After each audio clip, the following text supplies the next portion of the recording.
Bismillahirrahmanirrahim. Assalamualaikum warahmatullahi taala wabarakatuh. Perkenalkan, nama saya Lalu Aldian Hairul Ali. Di sini saya akan memaparkan makalah terkait dengan tugas ujian akhir semester daripada hadis orientalis.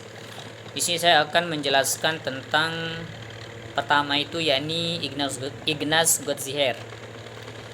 Ignaz Goldziher itu, sini kita akan bahas biografinya. Ignaz Goldziher lahir pada tanggal 22 Juni 1850 di Budapest, Hungaria.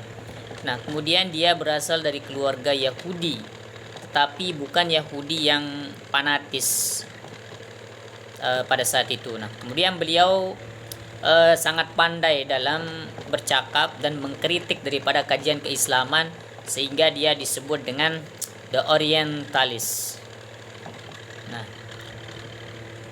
kemudian selanjutnya, sejak dia berusia 5 tahun, dia sudah mempelajari kitab-kitab klasik, misalnya kitab Perjanjian Lama, agama Yahudi, yakni Hebreu.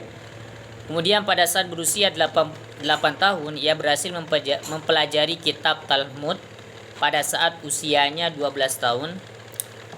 Nah, ia berhasil juga mengeluarkan sebuah buku yang berjudul The Origins and Classification of the Hebrew Prayer. Nah, kemudian ia selanjutnya melanjutkan pendidikannya di kota Berlin, yakni di Jerman, dalam kajian bahasa Arab dan Yahudi saat dia berusia 18 sampai 20 tahun. Nah, kemudian beliau diasuh oleh Friedrich Dieterich dan Emil Rudiger. Nah, saat belajar di kota Berlin, ia memfokuskan kajiannya pada persoalan yang berhubungan dengan sejarah agama Yahudi dengan Islam di bawah bimbingan gurunya, yakni Abraham Geiger dan Moritz Streicher. Nah, Ignaz berpendapat bahwa ada hubungan yang sangat mendasar antara agama Yahudi dengan Islam. Nah, selanjutnya pada tahun 1869, ia pindah ke Universitas Leipzig. Nah, di sana dia diajarkan oleh guru besar ahli ketimuran yang bernama Fleischer. Nah, Fleischer ini merupakan seorang orientalis yang ahli dalam bidang filologi atau manuskrip. Nah, kemudian selanjutnya pada tahun 1872 ia diminta untuk menjadi asisten guru besar di Universitas Budapest, akan tetapi ia tidak lama di sana. Kemudian Ignaz mendapat panggilan dari Kementerian Ilmu Pengetahuan untuk melanjutkan pendidikannya di Wina dan Leiden. Nah, ia terpilih menjadi anggota Akademisi Sains di Hungaria. Nah, selanjutnya pada tahun 1872 sampai 1874 ia melakukan perjalanan menuju kawasan timur seperti Kairo, Mesir, Suriah, dan Palestina guna untuk menambah cakrawala pengetahuan tentang agama Islam. Nah, kemudian Ignaz menetap di Kairo dan melakukan pertukaran kajian dengan Universitas Al-Azhar untuk mengetahui lebih tentang Islam itu. Nah, sehingga banyak dari orientalis yang sengaja mendatangi wilayah timur agar dapat bertemu langsung dengan para ulama. Nah, Ignaz dikenalkan dengan Inspektur Jenderal Madrasah, yakni Dorbey.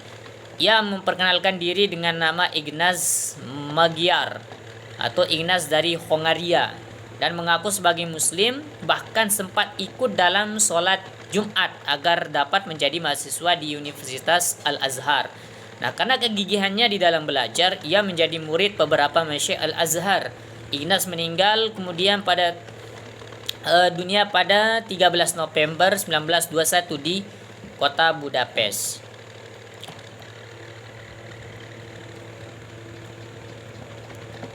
Kemudian ada beberapa karya Ignaz Goldziher selama riwayat hidupnya, yakni pertama itu Vorlesungen Argent dan Islam, di mana jika diterjemahkan dalam bahasa Inggris menjadi Introduction to Islamic Law, yang artinya adalah buku ini berisi tentang perkembangan Islam secara umum dan hadis secara khusus. Nah, kemudian kita persingkat lagi di sini tentang pemikiran Ignaz Goldziher. Nah, pemikiran Ignaz Goldziher ini Untuk mengawali pembahasannya, beliau membahas seputar jahiliyah. Nah, hal ini menjadi penting dalam caranya memandang tentang hadis dan sunnah. Karena kajian yang difokuskan oleh Ignaz ini yakni terkait tentang hadis dan sunnah. Nah, kata yang menjadi lawan dari jahala adalah haluma, yang artinya teguh, kuat, memiliki integritas, dan lain sebagainya. Dan alima yang digunakan biasanya sebagai lawan dari kata jahala, itu adalah makna sekunder. Nah, menurut Ignaz, kata hadis berarti kisah atau komunikasi di antara mereka yang menganut kehidupan beragama. Tidak hanya disebut hadis, akan tetapi juga disebut informasi sejarah. Itu menurut penjelasan daripada Ignaz Goziher tersebut. Nah, kemudian Ignaz membedakan antara hadis dan sunnah. Nah, menurutnya hadis adalah perkataan Nabi, sedangkan sunnah adalah kumpulan dari aturan-aturan praktis dan perbuatan daripada Nabi.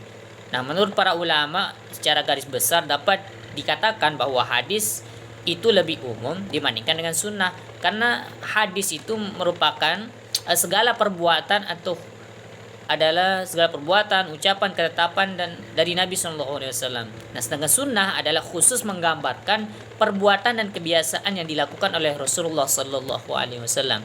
Kemudian Ignaz mengatakan bahwa suatu kaidah yang terkandung dalam hadis itu disebut dengan sunnah. Nah, tetapi tidak berarti bahwa sunnah harus mempunyai kesesuaian dan menguatkannya. Bahkan yang terjadi sebaliknya itu, isi dari hadis bisa saja bertentangan dengan sunnah gitu. Itu menurut Ignaz Goziher. Kemudian Ignaz juga mengatakan bahwa hadis adalah sesuatu yang disandarkan kepada Nabi Muhammad SAW.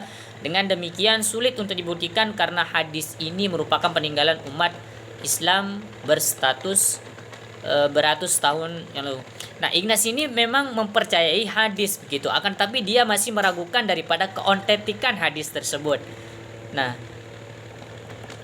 kemudian adanya sikap skeptis daripada naskah-naskah yang bersumber dari para sahabat. Nah, di sini Ignaz dia masih meragukan daripada penulis awal daripada naskah tersebut. Nah, apakah memang benar para sahabat itu adalah orang-orang yang datang setelahnya, lalu untuk melegitimasi naskah itu dinisbatkan kepada sahabat. Nah, ditambah lagi Ignaz mengatakan bahwa generasi awal Islam sudah berusaha untuk memelihara peninggalan-peninggalan Nabi, tetapi hanya bersifat lisan semata.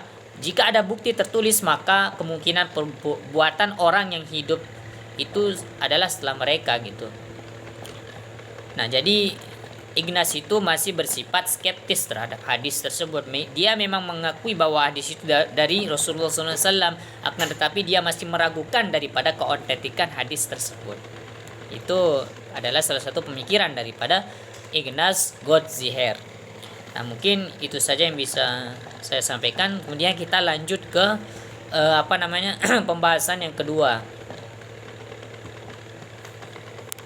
Di sini saya akan membahas tentang makalah daripada Inkarus Sunnah, yang dimana para orientalis ini mengkritik daripada hadis tersebut.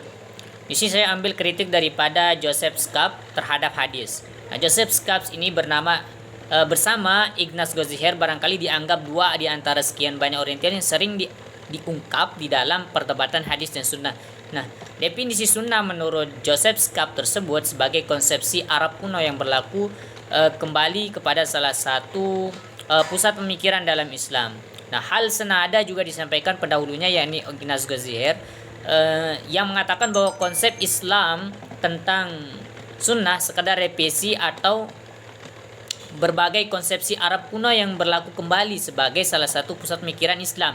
Jadi di sini dia menganggap bahwasannya hadis atau sunnah itu merupakan adalah sebuah revisi gitu, sekedar revisi. Nah, kemudian dari pandangan Fazlur Rahman menyimpulkan makna sunnah menurut Scap sebagai adat istiadat yang berkembang dari masyarakat muslim pada wilayah tertentu. Karena menurutnya pandangan bangsa Arab tentang sunnah merupakan adat kebiasaan yang bisa dipakai sebagai teladan atau kaidah untuk menyatakan dunianya kembali dalam Islam.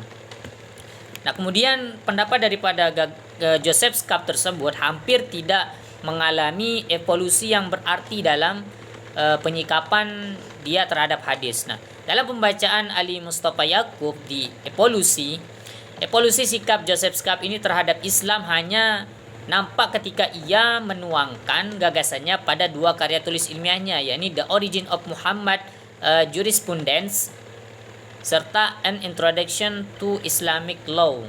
Nah, seperti kajiannya di dalam Orientalis, mereka menyebutkan Islam sebagai Muhammadinisme atau ajaran-ajaran Muhammad. Nah, kemudian selanjutnya di antara kritik daripada Joseph Scap tersebut yakni terhadap kritik sanad. Nah, dipandang cukup matang dan didasari dengan teori-teori yang mapan. Kemudian dia mengungkapkan beberapa teori di sini. Yang pertama yakni teori projecting back. Nah, maksud daripada teori projecting back ini adalah bahwa untuk melihat keaslian daripada hadis bisa direkonstruksi lewat penelusuran sejarah hubungan antara hukum Islam dengan apa yang disebut hadis Nabi.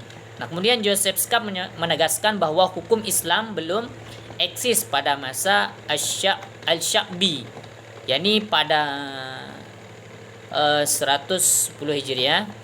Penegasan ini memberikan pengertian bahwa apabila ditemukan hadis-hadis yang berkaitan dengan hukum Islam, maka hadis-hadis itu adalah buatan orang-orang yang hidup sesudah Al-Sya'bi. Nah, ia berpendapat bahwa hukum Islam baru dikenal semenjak pada pengangkatan para qadi atau para hakim. Nah, pada khalifah dahulu, Khulafaur Rasyidin tidak pernah mengangkat qadi. Nah, pengangkatan qadi baru dilakukan pada masa dinasti Bani Umayyah. Nah, selain itu juga ia mengklaim bahwa sanad yang lengkap yang berujung ke Rasulullah SAW itu adalah ciptaan atau tambahan para fuqaha di era tabi'in dan setelahnya yang ingin memperkokoh mazhab mereka dengan menjadikannya sebagai hadis nabawi. Nah, jadi di sini dia mencoba untuk merekonstruksi kembali atau ingin mencari kembali, menelaah kembali daripada penelusuran sejarah hadis itu. Ini adalah terkait dengan kritik daripada teori Joseph Scap, yakni teori projecting back. Baiklah, mungkin hanya itu saya bisa saya sampaikan, kurang lebihnya mohon maaf. Assalamualaikum warahmatullahi wabarakatuh.